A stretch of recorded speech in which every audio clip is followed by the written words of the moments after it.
नमस्कार। उम्मीद करती हूँ कि आप सब लोग स्वस्थ होंगे, सेफ होंगे। तो आज मैं आई हूँ एक नए टॉपिक के साथ जिसका नाम है फ्रोज़न शोल्डर। तो हमारे पास कई पेशेंट आते हैं जो कि कंप्लेन करते हैं कि मेरे को कंधे में प्रॉब्लम है, कंधे में पेन है, जकड़न है, मूवमेंट करने में परेशानी हो रही है। तो हम बोलते हैं कि कंधा जो है वो फ्रीज़ हो गया। तो इसी के बारे में बताऊँगी कि एक्चुअली ये है क्या है, फ्रोज़न शोल्डर किसको कहते हैं। तो सबसे पहले मैं बात करती हूँ कि शोल्डर जॉइंट की। शोल्डर जॉइंट किस किस का बना हुआ है और क्या प्रॉब्लम आती है जबकि फ्रोज़न शोल्डर हो जाता है। तो इसमें हमारी 3 बोन्स मिलकर जो है वो शोल्डर जॉइंट बनाती हैं, जिसमें हमारा ये अपर आर्म की जो बोन है ये ह्यूमरस, ये पीछे जो शोल्डर ब्लेड है जिसको कि हम स्कैपुला बोलते हैं, और ये कॉलर बोन आ गई जिसको कि हम क्लैविकल बोलते हैं। ये तीनों मिलकर और इनको तीनों बोन्स को टिश्यू जो है वो पूरा कवर करता है। तो टिश्यू जो है ये शोल्डर जॉइंट को कवर करता है, जो कि मिलके शोल्डर कैप्सूल बनाता है। तो पेशेंट जब फ्रोजन शोल्डर की कंप्लेंट करता है तो साथ में ये भी कंप्लेंट करता है कि मेरी जो मूवमेंट है वो हो नहीं पा रही। वो इस वजह से नहीं हो पाती क्योंकि जो कैप्सूल है वो शॉर्टनड हो जाता है और थिकंड हो जाता है, तो वो मूवमेंट जो है वो पॉसिबल नहीं हो पाती। तो शोल्डर जॉइंट जो हमारा है ये बॉल एंड सॉकेट जॉइंट है, और इस जॉइंट में क्या होता है कि ल्यूब्रिकेटिंग मटेरियल निकलता है जिसको कि हम साइनोवियल फ्लूइड कहते हैं। तो जब फ्रोज़न शोल्डर हो जाता है तो ये फ्लूइड जो है वो कम निकलना स्टार्ट होता है।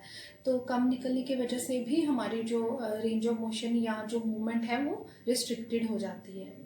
तो नेक्स्ट हम बात करते हैं कॉजेज़ की कि इसके क्या क्या कॉजेज़ हैं, किस वजह से ये होता है। तो एक प्राइमरी कॉजेज़ आएंगे, दूसरा सेकेंडरी कॉजेज़ आ जाएंगे। प्राइमरी कॉजेज़ में अननोन इटियोलॉजी है जिसमें पता ही नहीं होता कि किस वजह से हो रहा है, क्यों हो रहा है। अननोन कॉज होता है, हम पता ही नहीं लगा पाते हैं। और सेकेंडरी जो कॉज है उसमें जैसे कि किसी को डायबिटीज़ है या किसी को थायराइड की प्रॉब्लम है या पैरालिसिस हुआ हुआ है और पार्किंसंस का पेशेंट है, हार्ट डिजीज़ का पेशेंट है, तो उस उन केसेस में ये हमें देखने को मिलता है। तो हमने फाइंड आउट करना है कि ये किस वजह से हो रहा है, क्यों हो रहा है। अब हम बात करेंगे सिम्टम्स की कि क्या क्या सिम्टम्स आपको फ्रोज़न शोल्डर के पेशेंट में देखने को मिलेंगे। सबसे मेन आ जाएगा pain, stiffness, lack of movement. आप शोल्डर जॉइंट की मूवमेंट्स नहीं कर पाएंगे, स्पेशली ये मूवमेंट, पीछे की मूवमेंट और ये मूवमेंट आप नहीं कर पाएंगे। ये मूवमेंट जो है वो रिस्ट्रिक्टेड हो जाएगी। और नाइट पेन्स होंगी, रात को दर्द होगी, अचानक से आँख खुल जाएगी और सो नहीं पाएंगे। इस कंधे की साइड आपको आराम तो मिलेगा सोने में, लेकिन बाद में एकदम से शूटिंग पेन आएगी। तो फ्रोज़न शोल्डर को हम 3 स्टेजेस में डिवाइड करेंगे। फर्स्ट स्टेज होगी फ्रीजिंग स्टेज, सेकंड होगी फ्रोज़न स्टेज और थर्ड होगी थॉइंग स्टेज। तो जो फर्स्ट स्टेज है फ्रीजिंग स्टेज वो 1 to 4 मंथ्स या 5 मंथ्स तक के लिए कंटिन्यू होगी। इसमें आपको डल पेन स्टार्ट होगी और माइल्ड आपकी जो शोल्डर मूवमेंट्स हैं वो रिस्ट्रिक्टेड होंगी। तो जैसे जैसे आप मूवमेंट करना कम करेंगे और आपको प्रॉब्लम बढ़ेगी, वैसे वैसे ये पेन बढ़ता जाएगा और मूवमेंट रिस्ट्रिक्ट होती जाएगी। और रात की आपकी जो स्लीप है वो भी डिस्टर्ब होना स्टार्ट हो जाएगी, और ज़रा सी भी आप जब कोई झटका लगेगा या मूवमेंट करेंगे तो आपको ये प्रॉब्लम आएगी। तो ये हमारा फ्रीजिंग स्टेज में आएगा। तो सेकंड हमारा आ जाएगा फ्रोज़न स्टेज। फ्रोज़न स्टेज में हमारा जो कंधा है वो जाम हो जाएगा, पेन भी हमारी कंटिन्यू रहेगी, आर्म पेन भी जाएगी, हमारी बैक पेन भी हो सकती है, नेक पेन भी हो सकती है इसके साथ।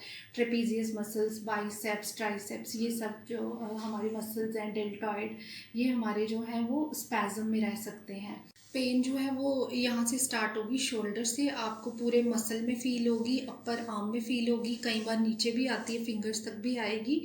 और डल पेन से स्टार्ट होगी जो कि बाद में आहिस्ता आहिस्ता जैसे जैसे शोल्डर फ्रीज़ होता जाएगा वैसे वैसे ये पेन जो है वो इंक्रीज़ होती जाएगी और मूवमेंट जो है वो बिल्कुल रिस्ट्रिक्टेड हो जाएगी। ये जो है ये 4 मंथ्स टू लेके 1 ईयर तक रह सकती है। थर्ड स्टेज आ जाएगी थॉइंग स्टेज। थॉइंग स्टेज जो है ये 1 ईयर टू 2 ईयर्स या 3 ईयर्स तक भी कंटिन्यू हो सकती है, जिसमें कि हमारा जो शोल्डर की रेंज है वो दोबारा से अपनी नॉर्मल उसमें आना स्टार्ट होगी। और अगर हम इसके साथ ट्रीटमेंट ले रहे होंगे तो हम जल्दी इसकी रिकवरी हो सकती है।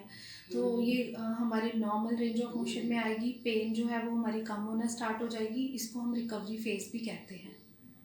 डायग्नोसिस। डायग्नोसिस में मेनली जो डॉक्टर्स हैं वो फिज़िकल एग्जामिनेशन के बेसिस पे ही डायग्नोसिस करेंगे।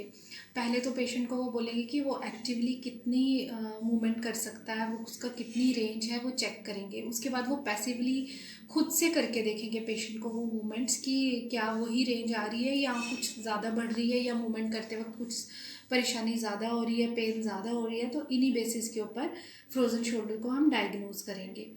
दूसरा हमारा आ जाएगा, अगर कि इन बेसिस पे फ्रोज़न शोल्डर नहीं डायग्नोज हो रहा है तो डॉक्टर्स कुछ टेस्ट प्रिस्क्राइब करेंगे, जिसमें कि एमआरआई आ जाएगा, अल्ट्रासाउंड आ जाएगा, एक्सरे आ जाएगा। तो अगर फ्रोज़न शोल्डर ना होके आर्थराइटिस या रोटेटर कफ इंजरी या कुछ अदर एबनॉर्मलिटीज़ होंगी तो वो इन टेस्ट में हमारी क्लियर हो जाएंगी। ट्रीटमेंट में अगर तो पेशेंट ने टाइम पे ट्रीटमेंट ले लिया तो उसकी रिकवरी काफ़ी जल्दी हो जाएगी, और अगर पेशेंट ने नहीं ट्रीटमेंट लिया तो ये 1 साल से लेकर 3 साल तक भी रह सकता है, और पेशेंट को काफ़ी ज़्यादा सफ़र करना पड़ेगा इसकी वजह से। और ट्रीटमेंट प्लान में हमारा कुछ कॉम्बिनेशंस आते हैं, जिसमें कि मेडिकेशंस आ जाएंगी, फिजियोथेरेपी आ जाएगी, होम केयर एडवाइस आ जाएगी, सर्जरी आ जाएगी, शोल्डर मैनिपुलेशंस आ जाएंगी। तो ट्रीटमेंट पार्ट में ये सब आ जाएगा। मेडिकेशंस में हम ज़्यादातर एनसेड्स प्रेस्क्राइब करते हैं, जिस पे एस्प्रिन आ गई, नेप्रोसिन आ गई। ये हम पेशेंट को कहते हैं कि आप लीजिए, जिससे आपको पेन रिलीफ होगा। और साथ के साथ हम फिजियोथेरेपी पार्ट में पेन रिलीफ के लिए कुछ मोडालिटीज़ यूज़ करते हैं, और साथ ही साथ एक्सरसाइजेज बताते हैं, जिससे कि हमारी जो है मूवमेंट ईजी हो जाती है। और मोबिलाइजेशन देते हैं, जिससे कि हम जो जाम हुआ कंधा है उसको खुद से भी खोलते हैं, और पेशेंट को भी कुछ एक्सरसाइजेज करने के लिए बोलते हैं, जिससे कि ये ईजिली खुलना स्टार्ट हो जाता है। होम केयर एडवाइस बताते हैं, जिसमें हम आइस पैक्स या हॉट पैक्स बताते हैं, एक्सरसाइजेज बताते हैं।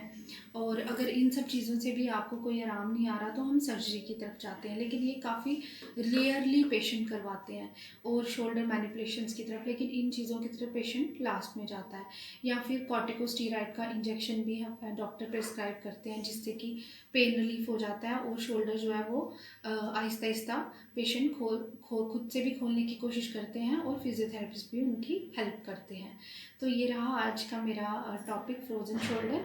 नेक्स्ट वीडियो में मैं आपको इसका फिजियोथेरेपी पार्ट, कुछ एक्सरसाइजेज और ट्रीटमेंट पार्ट को कंटिन्यू करूँगी। इस वीडियो को प्लीज़ लाइक शेयर कीजिए और सब्सक्राइब कीजिए। Thank you so much.